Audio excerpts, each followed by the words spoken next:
All right, everyone, we're going to start off by doing some image adjustments. I have my image open in Photoshop here, and you'll see I have two layers. I have the original image, and then all I did was do Control J to duplicate, and that's basically just duplicating the layer. The reason why I did this is because I wanted to have an original copy. So this is the one that I saved, or the original image, and then I wanted a layer where it shows my edits, because that way I can always go back to the original if I need to. So I have layer one here. This is one I'm actually editing. I have this selected, and we're going to start off by going to image adjustments. And I'm just going to walk you through some of the main ones that I use. So here we have brightness contrast. If I drag this up and down, you'll see that it brightens and darkens the image. Now, obviously, I start cutting kind of right about this point. There's some issues here, right, where I've adjusted using my dodge tool, so brightening the image. It's kind of color-wise, it looks wrong, right? It doesn't look correct. So you got to be kind of careful that you don't over-edit to the point where you make the image look kind of strange or fake or distracting. So use your best judgment. Same with contrast. Contrast will do that too. So lowering the contrast and then heightening the contrast, sometimes that can make something look a little too fake as well. Usually what I do is actually image adjustments levels. And this is where you can be very, very particular with your shadows, your midtones, and your highlights. So this little ticker right here, this little, looks like almost like a little triangle or a little house symbol. This is your shadows. So you can see how it increases your shadows, but it's not increasing your midtones or highlights. So if I wanted to, make my background a little darker, I can adjust it that way. And then this is your midtones. These are all your middle values, the gray tones, if this was a black and white image. And then we have our lighter values here, your highlights, excuse me, highlights, which are this white little ticker symbol here. So you want to make sure you're clicking and dragging the right one. Not all of these are going to work for what you're trying to do, but it's a really quick way to do some editing. I'll just click OK for now. Another idea you can try image adjustments is going to be hue saturation. This is where you can have some fun with tinting an image a certain color.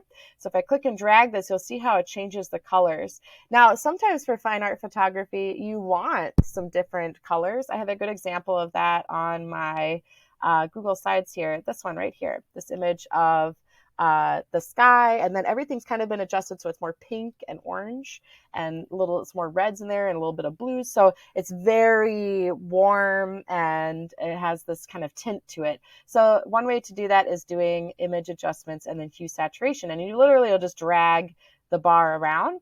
Saturation is how much of that color is in the image. So if I bring up that saturation, you'll see it's really vibrant, like sometimes too vibrant, right? Like that's too much. You got to bring it back down a little bit.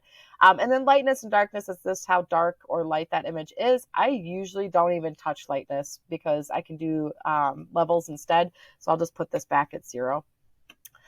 If you don't ever like any of these, by the way, you can just click cancel. Let's just go, I might make her just a little more pink. We'll go like right about there. And then I'm actually going to lower the saturation a little bit. Now, if you can see, as I drag my saturation down, if I drag it all the way down, now the entire image is black and white. So saturation is all about how much color is in the image. If you just want a little bit of color, maybe it'll stick, around like there, right? There's some kind of subtle color in there, but it's not super vibrant. I might drag this a little more so she's a little more pinkish. It's tricky because that's too blue. Right about there, I think is good. I'll click OK. All right. I'll go to image adjustments again. And then next, maybe I'll try color balance. Color balance is really nice because it fine tunes the individual colors seen in a photo. So cyan, for example, will increase the cyans. The reds will increase the reds of an image. Another way to kind of do some tinting. Same with magenta and green. And these can all be combined in different ways. So let's say I want more yellows and greens. I can increase yellow, I can increase green, and that really emphasizes my yellows and greens. Maybe I want it to be more blue-violet. I'll do some blues, and then I'll increase my magentas. So that's another way you can do some nice tinting of an image. I'm just going to say OK on that for now. Let's go to image adjustments. I'm going to show you how to do black and white. So we'll click black and white. If you just want your image to be black and white, there's nothing wrong with that. Black and white is a very common method of doing fine photography. It really focuses on your shadows and your midtones and your highlights, focuses on form and less about color in the final work. You'll see all these colors here. This is where it's actually adjusting the individual colors in an image. So if I drag this up and down, you'll see it doesn't really do a whole lot. And the main reason for that is because in the original image, there's just purple for the most part, purple and blues. So there's not a lot of red. There's no reds to adjust. Same with yellows. There's not a whole lot of yellows to adjust or greens. But once we start getting into our blues, you'll see I can really play around with that. This is where you can have some fun with lighting or lighting effects, like in composition, right? Drop that down, really emphasize your lighting. So pay attention to what colors are in your original image, and that's going to help with that. Same with magentas. If I play around with my magentas, I could really create this beautiful, strong contrast and play around with that. You can also do tint. So if I click on tint, that will actually tint the entire photo as one color. So here is like a true tint is what we call that. This is where I can drag it and tint it. You'll see sometimes sepia or sepia tone. It's kind of an old school, think of like old Western Victorian photos, kind of had a brown tint to it. If you would like kind of an aged vintage look, that's a really quick way to do that. It's usually going to be kind of a yellow, orangey, just a slight tint. You don't want it super bright. Like you don't want that. That's not sepia or sepia.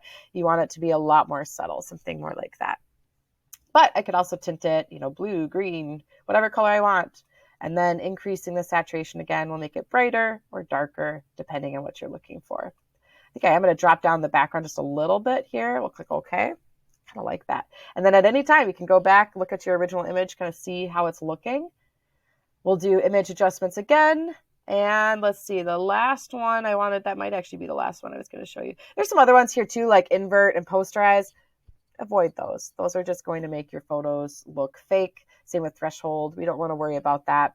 For the most part, I don't think I would use any more of these. So I would focus on brightness, contrast, levels. Curves you can do too. I didn't really focus on that, but you could try that. Hue, saturation, color balance, and then black and white. Photo filter is one you can also try. I don't usually use photo filter a whole lot, but this is also a way to kind of do a quick like warming or cooling filter if you're trying to do something a little more specific, but I usually can do that with the other options.